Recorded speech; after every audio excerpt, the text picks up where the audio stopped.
Hey everyone, welcome back to the channel. So today we're going to talk about an interesting sort of topic of conversation that comes up every now and again with patients that we speak to, and that's the concept of a dead arm. So the idea or the scenario that most people would sort of experience this, you're asleep, potentially on your front or on your side with your arm up, sort of your head resting on your forearm, and then you wake up and you've lost all feeling and all control of that arm, and essentially it's this limp sort of an area. It can be a little bit disconcerting if you haven't had it before, or if you're a little bit worried if it's something sinister.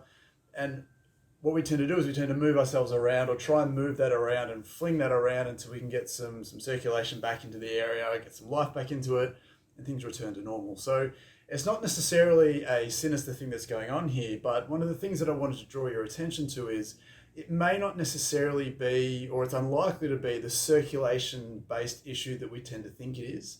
And that idea is perpetuated a lot. I think a lot of people, if you polled a lot of people and asked them what they thought a dead arm was, I think the majority of people, potentially overwhelming majority of people, would expect that to be a problem with your circulation or a short-term problem with your circulation that comes back once you wake up and get yourself out of that position and move yourself around again. Now, what I want to draw you guys' attention to is if it is a circulation issue, then if it happens over night time and you wake up and turn the light on, you should expect to see a difference in the color of the sides. So if it's your hand that's gone numb or your arm that's gone numb, potentially you would expect it to be less red and more of a whitish color.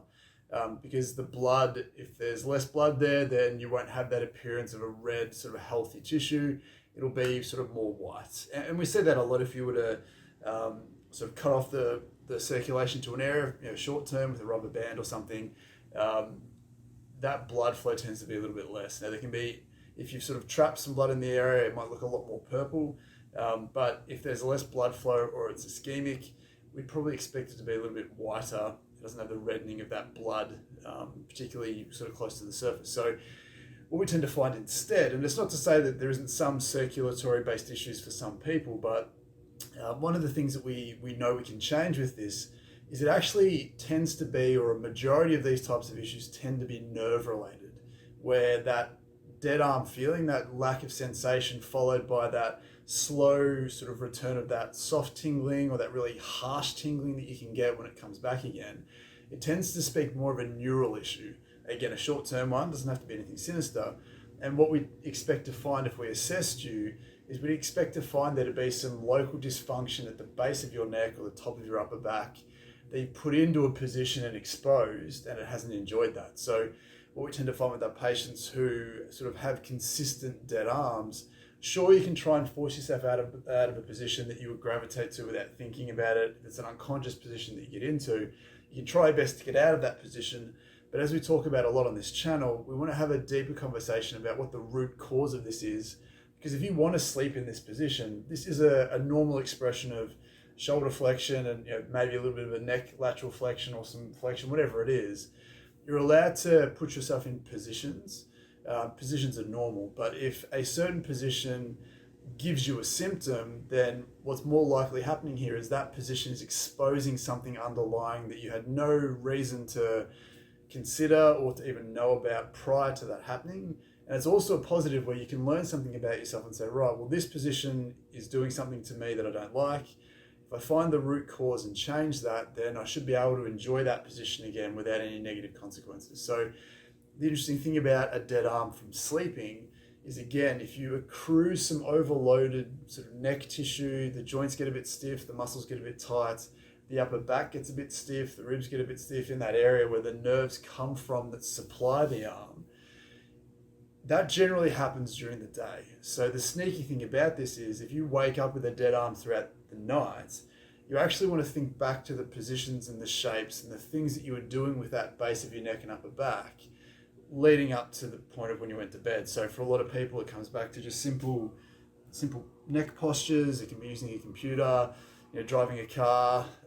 It can be something as simple as just sitting down watching TV in a bad position, whatever it may be. There's generally a legacy that you take to bed that sleeping in that position exposes. So one of the things you can do is if you wake up in the middle of the night and you feel like you've got a bit of a dead arm, if you can free up your neck, you might find that quickly allows things to settle back down again.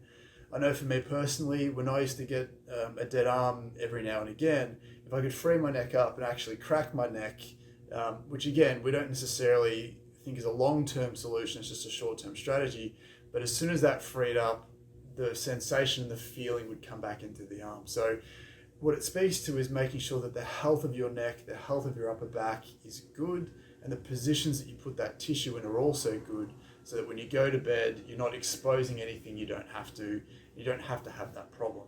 Because again, there always has to be a reason for it. You should be allowed to be in a position because positions are normal, provided that it's not a detrimental shape. So obviously the position of sleeping here, you're relaxed, you're asleep, you're relatively well supported, is a different conversation to a slouchy position, because this is against gravity. There's always tension through these areas that your body has to compensate with. If you're well supported in a bit of a dodgy shape, there'd be less dysfunction there. It wouldn't necessarily rule out dysfunction, but you would have less dysfunction because the reaction to that position is stiffening and tightening. So as we've done a lot before on the channel, one of the things you can do to test this out for yourself, so if you're someone who gets a dead arm when you're sleeping consistently, or you've had one and you want to make sure it doesn't come back again, we've done this a lot, but a ball like a lacrosse ball like this or a tennis ball are a fantastic way to get at the neck joints, upper back joints, free them up and feed some slack back into that function to make sure that the nerves aren't getting annoyed or compressed, albeit in a short-term, non-sinister fashion when you're sleeping. So again, how we do this is, again, round the back, but I'll show you through the front to begin with.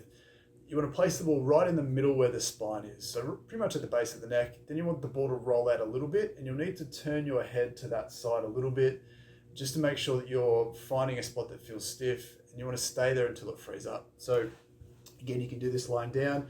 For the purposes of this, I'll do it up against the wall like I've done before. So I'm right in the middle here. I've just rolled the ball off to the side a little bit, and I've had to turn my body a little bit more. Otherwise, if I just go across to the side, it can potentially roll out relatively easily.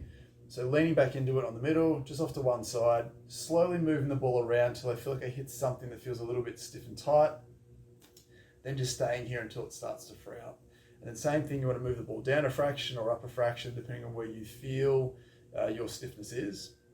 And you want to systematically work down from about the mid shoulder blade level up to the sort of mid neck. Just systematically look for any stiff and tight spots there. If you're lucky, you may hit a spot that sort of sends a little bit of tingling down your arm. If that's where you sort of feel your arm goes numb, or if that's sort of where the sensation returns to quickly when your dead arm sort of recovers, then it might suggest you're on the spot that's the most connected to your symptoms. So again, the really interesting thing about this exercise is that we're looking for stiffness. So if you feel like if your right arm is the one, so my right arm here is the one that goes numb, or when you're sleeping, if you're in that position, it doesn't guarantee that your stiffness is going to be on the right-hand side of your neck. It could actually be on the other side, so don't miss it. Just make sure that you're spending some time looking down one side, compare that to how stiff and immobile or thick those tissues feel on the other side. Again, we're not necessarily looking for pain because you don't have neck pain or arm pain. We're just looking for mechanical dysfunction or a mechanical breakdown in the normal order of things. So for me, if I was to sleep here and lie in this position and my arm went dead, I'd actually find that my left-hand side feels the stiffer side. So I'd want to free this up to feed some slack to that side and allow it to settle, because we know that your body doesn't necessarily care as much about left and rights as we do. If you have some dysfunction on, say, the right-hand side here, it does pull slack from everywhere, from below, from above, and from the other side. So if you have some dysfunction here, you can certainly treat these areas, but unless you're looking for that dysfunction around it, then it's very hard to restore normal motion, normal function to that area. So I think it's a really interesting topic of conversation to have, in that if you do get a dead arm of a night time, just be aware that it may not necessarily be the circulation-based issue that we tend to think it is. It might actually be more nerve-related, which comes back to some stiffness and some tightness in your neck and upper back, which again is also related to your postures and all that sort of boring, unsexy stuff. So hopefully that was a useful, interesting thing to talk about. If you did find it useful, please consider leaving a like below and subscribe to the channel if you're new. It really helps this content get out to more people, which is obviously the purpose of it. We want this information, these ideas that we talk every day with our patients, to find their way to people that need it. particularly because a lot of it is probably different to the traditional physical therapy / physiotherapy information that's out there at the moment. But this sort of stuff is just based on things that we find work and the connections that we're finding day to day trying to solve people's problems. So if that resonates with you guys, please leave a like and subscribe.